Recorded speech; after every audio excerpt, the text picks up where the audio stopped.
बिस्मिल्लाहिर्रहमानिर्रहीम। मेरी अजीज़ बहनों, बेटियों और भाइयों, मैं बीवी के हुकूक बयान कर रहा हूँ। आज हदीस नंबर 28 सुनाने लगा हूँ।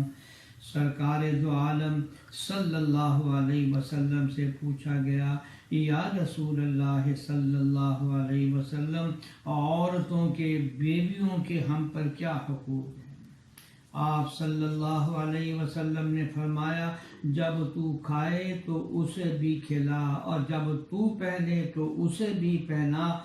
ना चाटी की सूरत में अगर कोई बदमज़गी भी हो तो याद रखना उसके मुंह पर कभी ना मारना। ना इस किस्म के ताने दे के तेरी सूरत अच्छी नहीं, और झगड़े की शक्ल में सिर्फ उसके बिस्तर को अपने बिस्तर से अलग कर दे। उसको डांटना, मारना, तकलीफ़ें पहुंचाना और ऐसी बातें करना कि जिससे उसका दिल दुखे, शरीयत ने इससे मना किया गया है।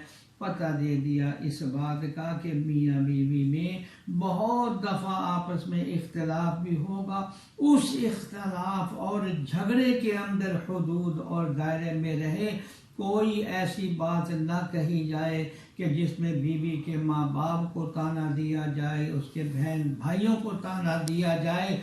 इससे सख्त मना किया गया है। और फरमाया, जो तुम खाते हो वो उसको खिलाओ, यानी अपने साथ खिलाओ। और ये रिवायत भी कि हज़रत सल्लल्लाहु अलैहि वसल्लम का फरमान बुखारी शरीफ में है कि अगर कोई अपने हाथ से एक लुक़मा और नवाला लेकर अपनी बीवी के मुंह में खुद रख देता है तो फरमाया ये भी इबादत है और ये भी सदका है।